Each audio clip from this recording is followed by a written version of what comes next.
ప్రభునందు ప్రియులైన మీకందరికీ యేసుక్రీస్తు ప్రభువారి నామంలో శుభవందనాలు తెలియజేస్తూ ఉన్నాం. ఎడారిలో సెలయేర్లు అనే దిన ధ్యానముకై స్వాగతం. మార్చి 1.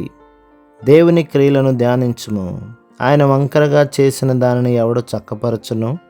ప్రసంగి గ్రంథం 7వ అధ్యాయం 13వ వచనం. దేవుడు ఒక్కోసారి తన భక్తుల్ని గొప్ప ఇక్కట్ల పాలు చేసినట్లు అనిపిస్తుంది. తిరిగి తప్పించుకోలేని వలలోకి వాళ్లను నడిపించినట్లు, మానవపరంగా ఏ ఉపాయం పనికిరాని స్థితిని కల్పించినట్టు అనిపిస్తుంది.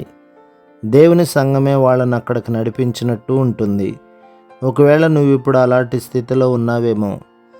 ఇది చివరిదాకా చాలా అన్యాయంగాను, ఊహాతీతంగాను, ఆందోళన పూరితంగాను అనిపిస్తుంది. కానీ ఇదంతా న్యాయమే. నిన్నిక్కడికి నడిపిన దేవుని సంకల్పం బయటపడినప్పుడు ఆయన జ్ఞానం, మనపై గల ప్రేమ బయటపడతాయి.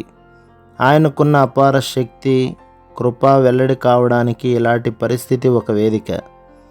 నిన్ను ఆయన విడిపించడమే కాకుండా నువ్వెప్పుడూ మర్చిపోలేని పాఠాన్ని కూడా నేర్పుతాడు. తరువాత కాలంలో నీ పాటల్లో, స్తోత్ర గానాల్లో దాన్ని నువ్వు స్మరించుకుంటావు. ఆయన చేసిన దానికోసం కృతజ్ఞతాస్తుతులు చెల్లించడంలో నీకు తనివి తీరదు. ఆయన పరిపాలిస్తున్నాడు. మనకి చేసిన దాన్ని ఆయన వివరించేదాకా వేచి ఉందాం.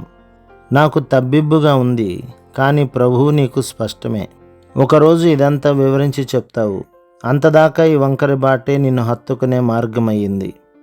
నా దారులు వంకర చేశావు, అడ్డు కంచెలు వేశావు. నీ నుండి తొలగిపోయే నా కళ్ళకు గంతలు కట్టావు.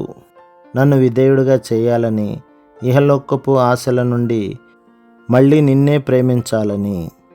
ఈ అర్థం కాని స్థితి కోసం ప్రభు నీకే వందనాలు. అర్థం కాని విషయాల్లో నా నమ్మికే నన్ను నిలబెట్టింది.